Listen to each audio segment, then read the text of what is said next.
faut penser printemps. Moi je suis socialiste et je l'assume. L'honnêteté m'oblige à vous dire que je ne suis pas socialiste. Vous étiez le ministre, je crois que vous êtes un peu amnésique. Non. Vous étiez le ministre de François Hollande. Je n'ai jamais été ministre des Finances ni Premier ministre. Ah bon, alors... Tout à fait favorable à ce qu'on construise de nouveaux modèles de gouvernance. Ils pourront être mis en place à l'initiative des acteurs eux-mêmes et assureront une plus grande souplesse, je vous lis ce qu'on m'a mis, dans la composition des instances dirigeantes et dans les modalités d'organisation interne. Bon, initialement, je n'ai pas compris cette phrase. J'aimerais d'ailleurs que M. Macron nous dise ce qu'il en pense. Je suis d'accord avec vous sur ce dernier point. Ah, vous êtes toujours d'accord avec tout le monde. À la réunion avec mes amis. Il n'y a d'ailleurs pas une culture française. Parce que moi, l'art français, je ne l'ai jamais vu. Et on est tous des enracinés. Et donc, parce que nous sommes des enracinés, il y a des arbres à côté de nous, il y a des rivières, il y a des poissons, il y a des frères et des sœurs.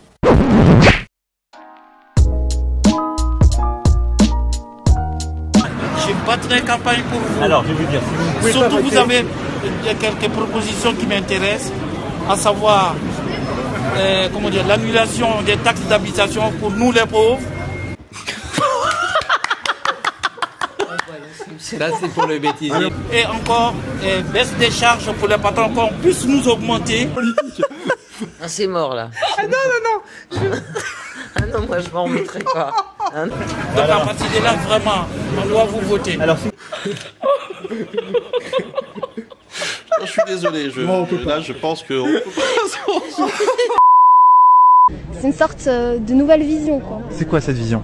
Cette vision, c'est de rassembler des gens qui sont pas forcément d'accord. Ça veut pas forcément dire que c'est flou. Et rassembler sur quelles idées alors? Quelles sont les idées?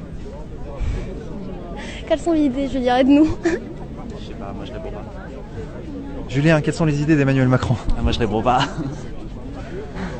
On verra là au meeting. D'accord, donc en fait vous savez pas? Bah si, je sais, mais j'ai pas très envie de parler.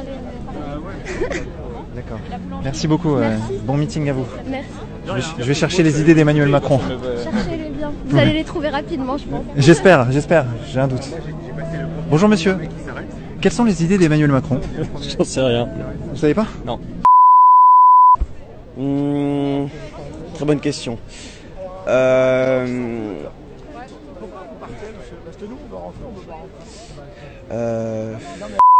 Comment dire?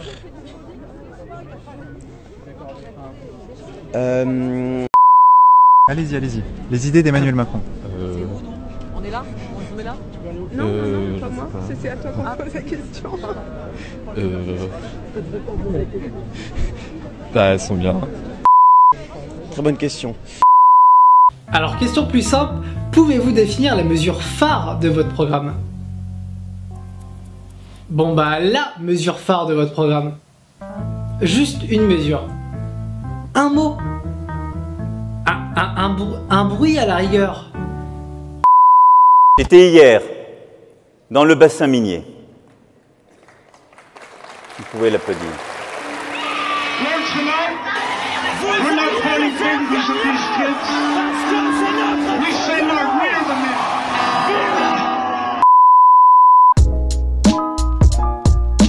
Je me retrouve avec des gens, on était au moins une trentaine, quarantaine de personnes, dont des gens qui sont inscrits sur leur liste électorale depuis 15, 20, 30 ans sur la liste électorale et qui ont encore voté aux primaires en décembre.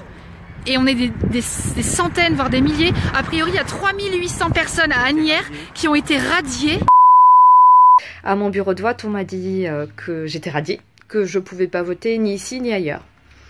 Parce que radier 12% d'une population qui est inscrite sur les listes électorales, c'est du jamais vu. C'est du jamais vu. 12%. Des gens qui ont fait leur inscription avant le 31 décembre sur la liste électorale et qui ont été radiés quand même. Des gens où il y a le mari qui est pas radié et la femme elle l'est. Ils habitent à la même adresse. Des femmes qui ont été radiées parce qu'on a envoyé la carte électorale aux noms de jeunes filles alors qu'elles sont mariées depuis des années. Enfin voilà, donc en fait c'est une grosse escroquerie organisée, c'est un gros micmac. Recevoir leur fiche d'impôt. Oui, j'ai une dame qui a reçu sa fiche d'impôt il y a 15 jours, mais apparemment elle habite plus là. Hein. Soi-disant, elle habite plus là. À partir du moment où elle habite plus là, qu'elle n'a pas répondu effectivement au papier de radiation, donc effectivement elle a été radiée. Voilà, donc. Et ça concerne 12% d'une population inscrite sur des listes électorales. C'est hallucinant, c'est du jamais vu. Oh magie, le CAC 40 fait un bond sur bien des actions sur les banques, sur Rothschild et compagnie. On se glisse doucement en fait sur une Europe qui va tout contrôler. Et nous, dans quelques années, on n'existera plus en tant que nation, on sera plus souverain. On est en train de nous la mettre bien profond, mais bien à l'envers en fait. Hein. Voilà, présidentielle, il y a bien eu des votes blancs à Lyon, mais ils ont été mal comptabilisés. Au service de communication de la ville, qui assure qu'il y a bien eu des votes blancs. Ils ont assuré qu'il y a bien eu des votes blancs. Et ils ont donné un chiffre, 2828, soit 1,19 des suffrages exprimés. Mais que s'est-il passé? En y regardant de plus près, on s'aperçoit que les services du ministre de l'Intérieur ont additionné par erreur les bulletins blancs aux bulletins nuls. Donc c'est au processus de fin. Là, ils nous disent 3750 votes entre les blancs et les nuls, donc 2828 et 922. Et là, j'arrive sur le site et je vois vote blanc 2361. Voilà, je me suis pas trompé, hein, c'est bien Commune de Lyon. Hein.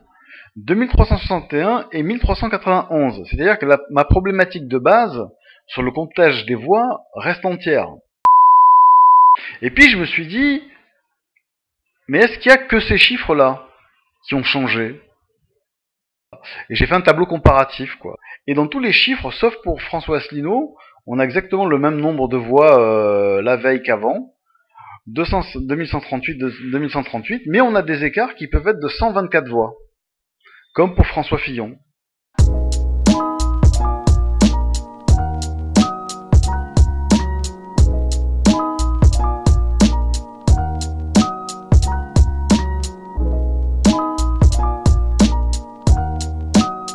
L'argent ne se mange pas. Il ne se mange pas, je confirme. Il ne se respire pas. Bon, initialement, je n'ai pas compris